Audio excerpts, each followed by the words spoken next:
Hello and welcome my dear students. It is the next video lesson of molecular basis of inheritance. और आज की video में हम पढ़ने वाले हैं न्यूक्लियोटाइड बाइंडिंग।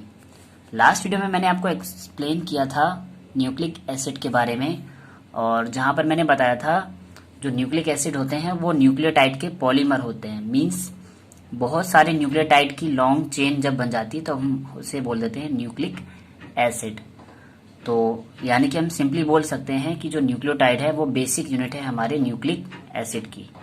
और मैंने बोला था आपको कि मैं नेक्स्ट वीडियो में आपको बताऊंगा कि ये न्यूक्लियोटाइड कैसे बनेंगे।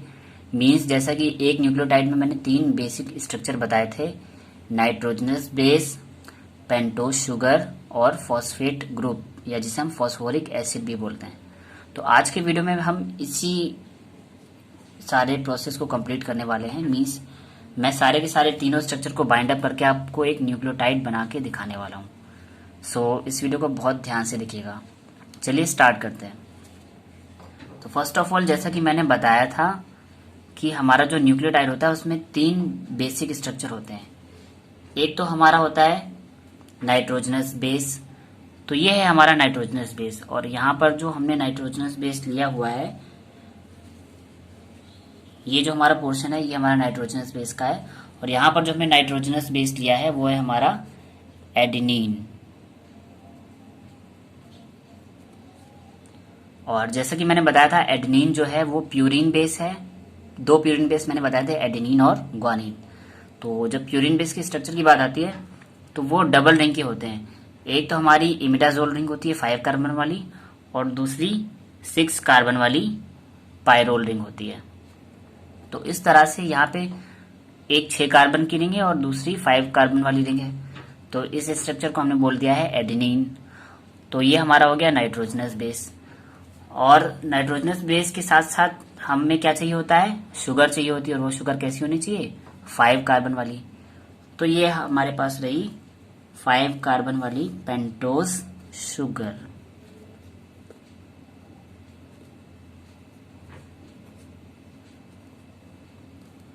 देख लीजिए 1, 2, 3, 4 एंड 5 कार्बन है यहाँ पे। तो हमारी 5 कार्बन शुगर हो गई। प्लस मैंने तीसरा मेन इंपॉर्टेंट ग्रुप बताया था जिसको बोला था मैंने फॉस्फोरिक एसिड।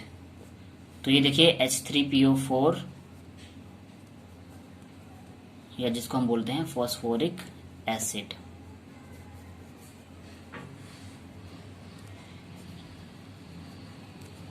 अब यही तीनों मॉलिक्यूल्स जो हैं आपस में बाइंड अप करके एक कंप्लीट न्यूक्लियोटाइड को बनाएंगे। मींस जैसे कि मैंने लास्ट वीडियो में बताया था, जो एक न्यूक्लियोटाइड होता है वो होता उसमें क्या क्या कंपोनेंट होते हैं, nitrogenous base, pentose sugar and phosphoric group या फॉस्फोरिक एसिड। तो जैसा कि आपको यहाँ पर दिख रहा है, हमारे नाइट्रोजनस बेस के 9th कार्बन पे एक हाइड्रोजन एटम है, और पेंटोज शुगर के 1st कार्बन पे एक हाइड्रोक्सिल आयन है, यानी कि OH ग्रुप है। तो अब क्या होगा, ये दोनों ग्रुप आपस में,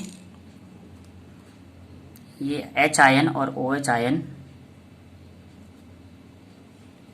एलिमिनेट होकर वाटर मॉलिक्यूल को निकाल देंगे। और ये हमारा जो नाइट्रोजनस बेस है ये डायरेक्टली पेंटोज शुगर के 1st कार्बन पर बाइंडिंग कर लेगा।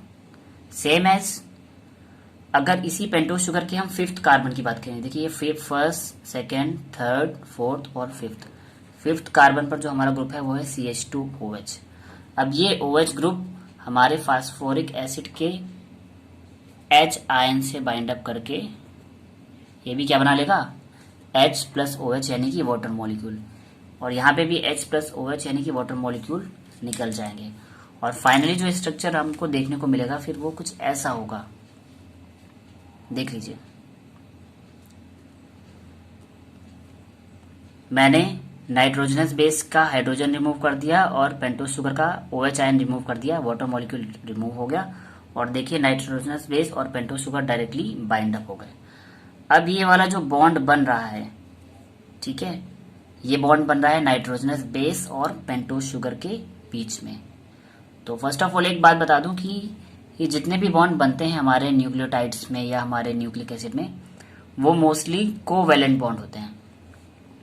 अब वो कोवैलेंट बॉन्ड में जो नाइट्रोजनस बेस और शुगर के बीच में जो बनने वाला बॉन्ड है उसे हम बोलते हैं ग्लाइकोसिडिक बॉन्ड। क्या बोलते हैं? Glycosidic bond. और इन बॉन्ड्स के नाम बहुत अच्छे से आप याद रखिएगा, क्योंकि ये न्यूक्लियोटाइड बाइंडिंग समझाना, पहली बात तो मैंने आपको स्ट्रक्चर बना के दिखाया कि ये कैसे यहाँ से ग्रुप चेंज होंगे और ये मॉलिक्यूल आपस में बाइंड अप करके न्यूक्लियोटाइड बनाएंगे। प्लस आपके एग्जाम में डायरेक्टली पूछा जाता है कि नाइट्रोजनस बेस और शुगर के बीच में बनने वाला बॉन्ड कौन सा होता है, तो आपको पता होना चाहिए that is glycosidic bond. Same as एक और बॉन्ड होगा जो कि हमारा इसी शुगर और फॉस्फेट ग्रुप यानी कि PO4 ग्रुप के बीच में बनेगा। तो यहां पर भी देखिए सेम कंडीशन क्या हुई थी, यहां पर हमने H और OH मॉलिक्यूल को निकाल दिया था। तो ये देखिए यहाँ पे जब हमने H और OH को निकालेंगे तो डायरेक्टली जो ये ऑक्सीजन है वो डायरेक्टली 5th कार्बन के CH2 ग्रुप से बाइंड अप हो जाएगा। ये ऑक्सीजन 5th कार्बन के CH2 ग्रुप से अब डायरेक्टली बाइंड हो सकता है। तो ये रहा हमारा 5th कार्बन पेंटोस शुगर का, और ये हमारे फॉस्फेट ग्रुप का ऑक्सीजन, और ये दोनों आपस में डायरेक्टली बाइंड हो गए हैं। और इन दोनों के बीच में भी कोवैलेंट बॉन्ड होगा, बट उस कोवैलेंट बॉन्ड का जो नाम होगा वो होगा फॉस्फोडाइएस्टर बॉन्ड। Phosphodiester bond. तो यहाँ पर आपको दो टाइप के बॉन्ड देखने को मिल रहे हैं, एक तो शुगर और न्यूक्लियोटाइड यानी कि शुगर और नाइट्रोजनस बेस के बीच में बनने वाला जो बॉन्ड है उसे मैंने बोला है ग्लाइकोसिडिक बॉन्ड, और दूसरा बॉन्ड हमारा शुगर और फॉस्फेट ग्रुप के बीच में बनने वाला है जिसे बोला है फॉस्फोडाइएस्टर बॉन्ड। ये दोनों बॉन्ड आपके एग्जाम के पर्पज से बहुत इंपॉर्टेंट है, तो आपको पता होने चाहिए कि हमारे जो नाइट्रोजनस बेस है और पेंटोस शुगर इनके बीच में जो बाइंडिंग होगी वो ग्लाइकोसिडिक टाइप के कोवेलेंट बॉन्ड से होगी, और फॉस्फेट ग्रुप और शुगर के बीच में जो बाइंडिंग होगी वो फॉस्फोडाइएस्टर बॉन्ड से होगी। और ये कंडीशन भी कॉमन ही रहेगी हमेशा, जो नाइट्रोजनस बेस है वो हमेशा हमारे शुगर के फर्स्ट कार्बन एटम से बाइंड करेगा, और जो फॉस्फेट ग्रुप है वो हमारा शुगर के 5th कार्बन एटम से बाइंड करेगा। इसी वजह से इस पोर्शन को जब हम DNA और RNA पढ़ेंगे तो फॉस्फो जो जहां पर हमारा 5th कार्बन से फॉस्फेट ग्रुप अटैच होगा वहां पर हम बोल देते हैं 5' ग्रुप, और यही फॉस्फेट ग्रुप अगले शुगर के 3rd कार्बन से भी अटैच होगा, तो इसलिए वहां पर हम बोल देते हैं 3' ग्रुप। तो जब आप DNA और RNA पढ़ेंगे तो वहां पर मैं 5' और 3' जो स्ट्रैंड होते हैं उनमें कैसे ग्रुपिंग होती है वो भी मैं आपको डिस्क्राइब कर दूंगा। तो सिंपली इस वीडियो का पर्पस था आपको बताना कि हमारे न्यूक्लियोटाइड कैसे बाइंड होंगे और ये कंप्लीट स्ट्रक्चर बना लेंगे। सो अब देखिए कि अब हमारे नाइट्रोजनस बेस, पेंटोस शुगर और फॉस्फेट ग्रुप तीनों मिल चुके हैं, और जब तीनों कंबाइंड स्ट्रक्चर बना लेंगे तो उस कंबाइंड स्ट्रक्चर को हम क्या बोल देते हैं, यहाँ से लेके पूरा हमारा न्यूक्लियोटाइड तक का जो पोर्शन है इस नाइट्रोजनस बेस तक का जो पोर्शन है, यानी कि एक नाइट्रोजन बेस, एक पेंटोस शुगर और एक फॉस्फेट ग्रुप मिलकर क्या बना लेंगे, न्यूक्लियोटाइड।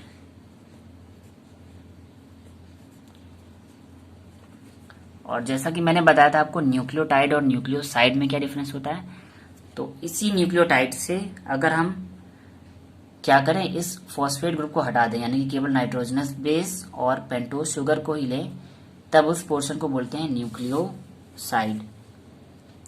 यानी कि सिंपली अगर ये हमारा यहाँ से शुगर वाला पोर्शन है तो इस शुगर वाले पोर्शन से हमारे नाइट्रोजनस बेस तक का जो पार्ट है इतना, ये हमारा क्या कहलाएगा, ये कहलाएगा न्यूक्लियोसाइड।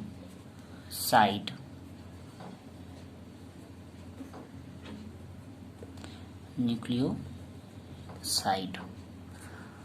अब सिंपली आप देख सकते हैं कि जब नाइट्रोजनस बेस, पेंटोस शुगर और फॉस्फेट ग्रुप तीनों साथ में थे तब मैंने टर्म बोली न्यूक्लियोटाइड, और जैसे ही हम न्यूक्लियोटाइड से फॉस्फेट ग्रुप को रिमूव कर देंगे तो बन जाएगा न्यूक्लियोसाइड। अब सिंपली हम इसे केमिस्ट्री की लैंग्वेज में क्या नाम दे सकते हैं, तो देखिए जो हमने शुगर, हमारा जो नाइट्रोजनस बेस था वो था एडेनिन, तो एडेनिन का जो न्यूक्लियोटाइड बनेगा उसे हम या तो बोल सकते हैं एडेनिन मोनोफॉस्फेट, या फिर इसी को हम बोल सकते हैं एडेनाइलिक एसिड।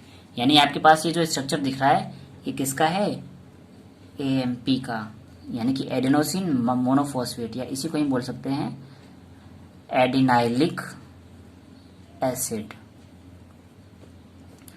और इसी AMP से आप अगर आप चाहें तो ADP और ATP वाले कॉन्सेप्ट को भी कोरिलेट कर सकते हैं, क्योंकि एडेनिन से जितने भी मॉलिक्यूल बनेंगे वो एनर्जी गिविंग प्रोडक्ट होते हैं।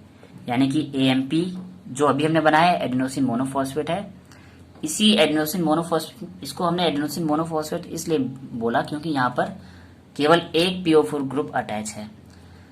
जब यहाँ पर एक OH ग्रुप हटाकर फिर से एक फॉस्फेट को हम जोड़ देंगे तो 2 फॉस्फेट आ जाएंगे, और जब 2 फॉस्फेट आ जाएंगे तो हम बोलेंगे एडेनोसिन डाइफॉस्फेट। उस डाइफॉस्फेट में जब हम एक और तीसरा फॉस्फेट जोड़ देंगे, यानी कि एक नाइट्रोजनस बेस, एक पेंटोस शुगर, और हमारे 3 हो जाएंगे फॉस्फेट ग्रुप। और जब 3 फॉस्फेट ग्रुप हो जाएंगे एडेनोसिन शुगर के, तब हम बोल देते हैं उसे एडेनोसिन ट्राइफॉस्फेट, यानी कि ATP। तो सिंपली इस वीडियो से आपको कॉन्सेप्ट क्लियर हो गया होगा कि ये AMP, ADP और ATP कैसे बनेंगे। न्यूक्लियोटाइड और न्यूक्लियोसाइड में भी डिफरेंस क्लियर हो गया होगा, और साथ ही कैसे हमारी पेंटोस शुगर न्यूक्लियोटाइड से यानी कि नाइट्रोजनस बेस और फॉस्फेट ग्रुप से बाइंड अप कर रही है, ये भी आपको क्लियर हो गया होगा। तो सिंपली हमारा अगर एक फॉस्फेट ग्रुप अटैच है शुगर और हमारे एडेनिन के साथ, तो हम उसे बोलते हैं एडेनोसिन मोनोफॉस्फेट। एक फॉस्फेट ग्रुप अगर और अटैच कर देंगे, यानी कि अगर 2 फॉस्फेट ग्रुप हो गए तो वो बन जाएगा एडेनोसिन डाइफॉस्फेट। और अगर हम 3 फॉस्फेट ग्रुप अटैच कर देंगे तो वो बन जाएगा एडेनोसिन ट्राइफॉस्फेट, और इसी को बोलते हैं ATP। और यही ATP से अगर हम बार बार एक एक करके फॉस्फेट ग्रुप रिमूव करते जाएं, यानी कि 3 फॉस्फेट में एक निकाल देंगे तो वापस ADP बन जाएगा, ADP में से एक फॉस्फेट और निकाल देंगे तो फिर AMP बन जाएगा, और AMP में से फिर से हम फॉस्फेट निकाल देंगे तो डायरेक्टली ये कन्वर्ट हो जाएगा न्यूक्लियोसाइड में और सारी की सारी एनर्जी रिलीज कर देगा। तो इस तरह से जैसे जैसे हम लार्ज मॉलिक्यूल से यानी कि ट्राइफॉस्फेट से एक एक फॉस्फेट निकालते जाएंगे तो एनर्जी रिलीज होती चली जाती है। सो स्टूडेंट, ये वीडियो आपको कैसा लगा कमेंट करके बताएं, और अगर ये वीडियो आपको समझ आया तो इसे लाइक करें और सभी स्टडी रिलेटेड टिप्स में शेयर करें। और नेक्स्ट वीडियो लेसन में हम स्टार्ट करेंगे टाइप ऑफ न्यूक्लिक एसिड, यानी कि न्यूक्लिक एसिड में 2 टाइप के आ जाएंगे हमारे, एक तो DNA और एक RNA। तो अगले वीडियोस में हम DNA और RNA को डिस्कस करने वाले हैं। सो अगर आपने पिछला वीडियो जो कि स्टार्टिंग वीडियो था इस मॉलिक्यूलर बेसिस ऑफ इनहेरिटेंस वाले चैप्टर का, जहां पर मैंने बेसिक आपको पढ़ाया था न्यूक्लिक एसिड के बारे में, अगर आपने वो भी नहीं देखा है तो मैंने उस वीडियो का लिंक इसी वीडियो के डिस्क्रिप्शन में दे रखा है। सो उस लिंक पर क्लिक करके आप उस वीडियो को भी देख सकते हैं। साथ ही चैनल को सब्सक्राइब कर लें और बेल आइकन भी प्रेस कर लें ताकि अपकमिंग वीडियोस की नोटिफिकेशन आपको मिलते रहें। Thank you students.